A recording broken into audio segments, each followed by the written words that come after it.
Hi guys, so welcome to Rob's Roundtable episode 10. Apologies, okay, it's a little later than usual, but I've been super busy and only just had time to record this last minute, so here we are. And we're going to kick off. There's only a couple of questions to go over, but the first one, I don't even know if it is a question, but it just said anabolic window.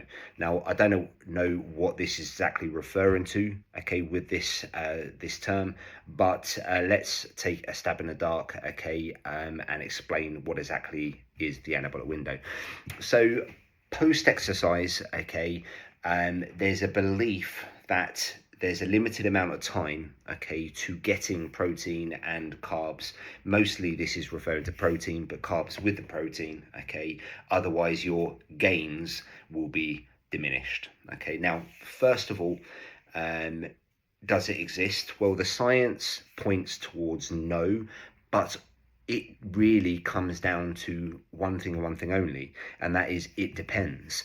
Because does it exist? Yes, it does to a certain extent, okay, but again, it goes back to asking the question, okay, what's the objective? What's the goal? Is it important? It could be. A lot of the science has been conducted on people that have been fasted. Now, obviously, if you are fasting and then go and work out, then obviously that post window of feeding opportunity, okay, to get valuable nutrients in becomes, okay, more important than for someone that has gone into the workout, okay, already fed, okay. And so it's somewhat been exaggerated, okay, through, if you like, Chinese whispers, okay, but does it exist? It depends, okay. It is a given opportunity to get nutrients in, okay, but go back to the style of workouts you're doing, okay. Have you broken down muscle to the point that you need to go and have protein, okay, so quickly after a workout? Well, again, I'll ask a question: when was your last feeding of protein and carbs, and obviously fats as well? Okay, obviously we're gearing this towards protein, so when was the last time you had protein? Protein, obviously you need to have it, okay, to trigger protein synthesis, and it appears to be that as long as you're having protein every 3 to 5 hours, okay, obviously this is very individualized on the person and the type of kind of objective they're striving for. They're going to be triggering protein synthesis, okay, throughout the day through those feeding opportunities. Now, I'll point towards, okay, and this is what I, okay, follow as a rule of thumb.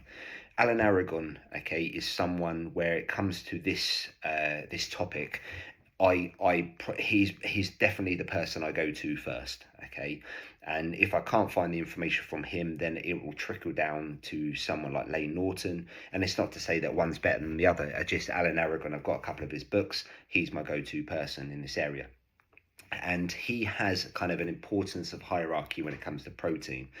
And by far the most important, okay, point on the consumption of protein is what you are eating overall throughout the entire 24-hour window, okay, total daily protein amount.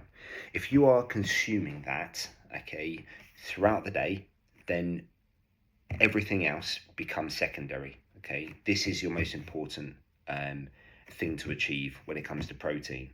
Now, does it matter if you're having it in 4 meals or 1 meal? Okay, to a degree, yes. Again, it goes back to, well, what's your objective? If you are trying to muscle build, then it's going to be more important to have it over a few meals rather than just one, because you are constantly triggering protein synthesis.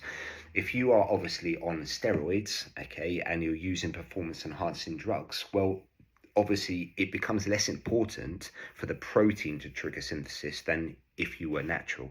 So if you're a natural, okay, athlete or a natural gym goer, then it's probably going to pay you more dividends by having it over 3, 4, 5 meals spread out through the day, because the protein synthesis will be triggered through the consumption of eating your nutrients.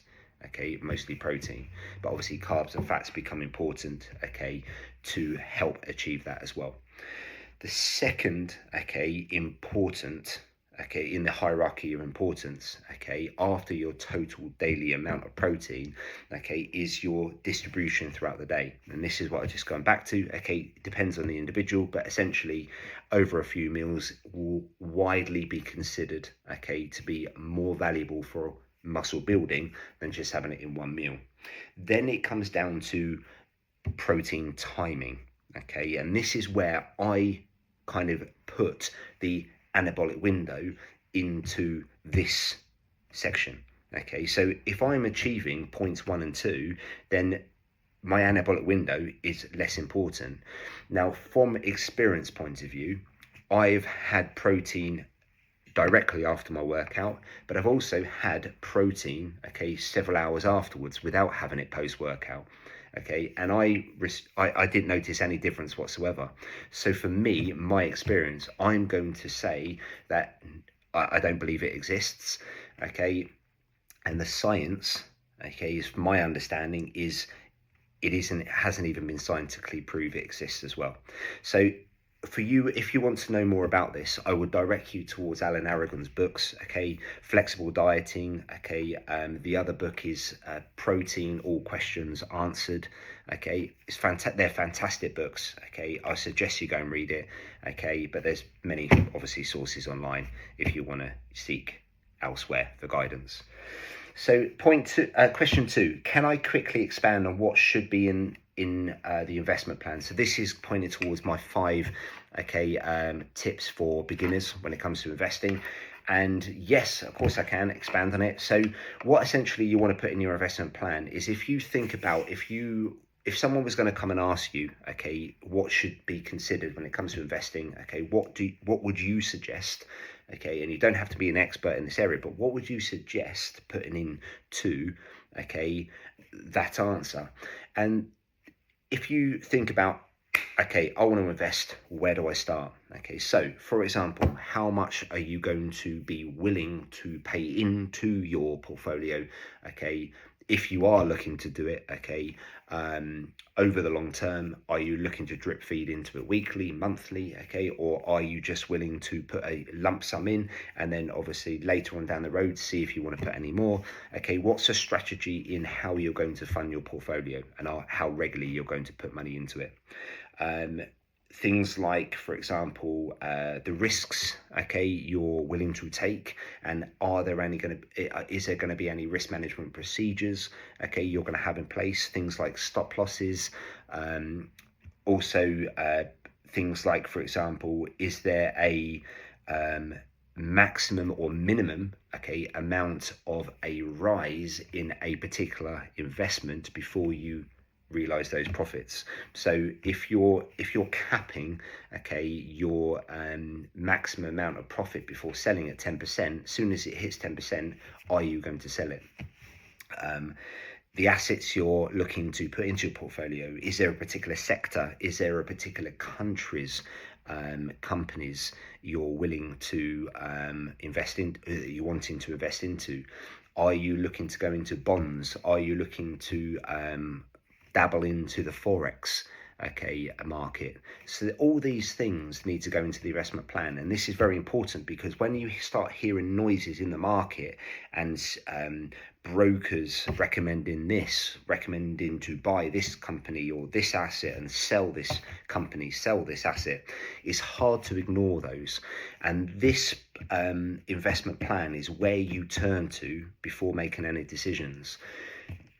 I'm not saying you can't adapt it as your circumstances change, as I've alluded to, okay, my plan, that it changed when I had my kid. Okay, as soon as my son was born, my risk tolerance went way down because obviously my portfolio and the money and the profits I hopefully generate from it, okay, goes towards his future. So the risks I'm willing to take has fallen down. So this is why I say it's very important. And I also pointed out this is something my mentor, okay, talked to me about, and I didn't have one in place, and it was a regret. Okay, Everything surrounding your plan of how you're willing to invest or wanting to invest should go into this, and this is your guidance. Okay, so question number 3, good sources of information when it comes to training. So I'm assuming it's asking me where I go to for my sources of information and who can I recommend. Yeah, so I did note down a few. There's a lot of people I do turn to.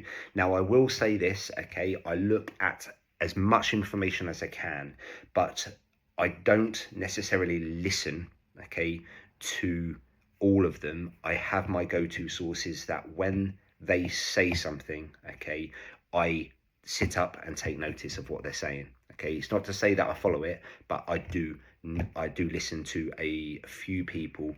Okay,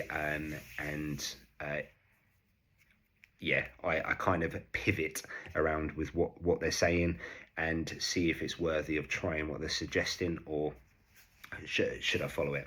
So one of the key people, and I followed them for a couple of years, and I put this person on my 10 people that have changed my life in somehow, and that's Paul Carter. Okay, he's on social media as Lift Run Bang. Okay, and now he's a hypertrophy coach, but he has dabbled into releasing information around nutrition and other areas, okay, of performance and gym information, and he is someone I do listen to, certainly when it comes to muscle building. Okay, definitely go and follow him for all things training. Very good source of information. Okay, knows his shit. Christian Thibodeau, okay, or Thibodeau. He's another person. Now, he has collaborated with Paul Carter and released a few books. I have it, Maximum Muscle Bible. Okay, fantastic book. But he is someone that pretty much one of my programs I put on for you guys, the Push Pull program, okay, is based off his philosophy for natural athletes, and it's one of the best programs I've ever done for specifically muscle building, okay, for natural athletes. It is hard as hell, okay, but it's very quick, very enjoyable, okay, and follow it. I really would recommend it. The only problem is, the only drawback of that is it's a 6-day week program, so you're committed to obviously getting to a gym for 6 days, but definitely worth it. Okay, if you can get to the gym for 6 days. Lane Norton, okay, love him or loathe him, okay, he is a genius when it comes to all things training and nutrition. Okay, I also listen to him for nutrition, but training as well. He knows his stuff quite clearly, and one thing I do like about what he says, he actually one of the rare people, okay, that actually does and follows things he actually suggests, okay, and it's backed by science, but it's also backed by his philosophy, his experiences, and not only his experiences but experiences with his clients as well. So definitely follow him. Stan Efferding, he's another one. I put him, okay, on my 10 people that have changed my life in some capacity. Ryan Fisher, another one. Greg Plitt, okay, I know he's been dead for nearly 10 years, okay, but his information is still golden, and I still do today some things that he suggested because they work for me. And some of these things aren't even backed by science, but I have tried them, they worked, and I continue to use them because they did work. Now, I put down as well Mark Bell podcast. I do listen to Mark Bell as an individual, but also I love his podcast. It's my favourite podcast, okay, because he has very good people on there, and these people are worthy, okay, of listening to. So I put down him and his podcast, okay. That's pretty much where I go to for my information around training. Now, the last question, okay, is difference with investing into bonds and shares. Okay, great question. And essentially, okay, this could be a topic in its own right, so I'm going to try and keep it short and sweet. If you are buying a bond, okay, you are loaning someone money. It's a type of debt. If you are, okay, investing into an equity, then obviously for example, equity in a company, okay, you are buying an equitable stake in that company. Now, if you are loaning someone money, okay, think of it like if your bank was loaning you money. What are you going to have to do to the bank, okay, in order to obviously pay off that loan? You're going to have to pay interest, and you're going to have to pay that principal amount you borrowed. So, for example, if you're buying a bond, you're loaning someone money, you are going to get, okay, the income, okay, so that is known as a coupon in bond language, and obviously the principal, okay, on the expiry date of that bond. Okay, the expiry date could be a year, 2 years, 5 years, 10 years, 20 years. Okay, it really doesn't make a difference when the expiry date is, but that's when you're going to get the original amount you loaned to whoever you are buying that bond from, UK government, for example. Okay, and this is where it comes down to a less risky investment, okay, than if you were to buy equity into a company. Companies can go bust. It's very unlikely that you're going to obviously see the UK government go bust. It's not impossible, but very unlikely. So therefore, you have a less risk, okay, of losing your money if you were investing into the bond that you purchase from the government than if you were to buy equity into a company. Okay, obviously the type of company you buy that equitable stake in can lower or higher that risk. Okay, for example, if you were investing into Apple, okay, by buying one of their bonds, if they are issuing bonds, then obviously it's very unlikely Apple are going to go bust. Again, not impossible, okay, but nevertheless, there is more chance of Apple going bust than the UK government. Okay, I'd say less likely. Okay, Apple's got so much cash, then obviously it's very unlikely they're going to go bust. But I would say that less likely than the UK government. Okay, now obviously you can generate more profits, I would say, from investing into the equity market, because obviously the share prices can go up. They can also obviously go down, so you can lose money as well. But you can generally earn more money if things go your way in the equity market. Okay, because obviously share prices can go up to infinity. Okay, but if you are buying a bond, you are fixed. That's what is known as a fixed income. Okay, but you are never going to, on the exercise date, okay, of that bond, you are never ever going to get more than your principal, but your coupon will be continuously paid all the way up to the expiry every 6 months. Okay, some very few bonds from companies, okay, will pay quarterly, very few, but generally it's 6 months. Okay, so that is the difference between investing into bonds and shares. Bonds, you are buying debt, you're investing into loaning someone money. Okay, equity, you are buying an equitable stake in the company that you are investing into. Okay, so as I say, there's a hell of a lot more to it than that, but I'm trying to keep it short and sweet because it is a subject in its own right. So guys, that's all the questions I had this week. So hopefully I've answered your questions to your satisfaction. You're always welcome to come back with another question on top of that. You can send that privately. You don't have to ask me on this. So guys, have a great rest of the weekend and see you soon. Bye.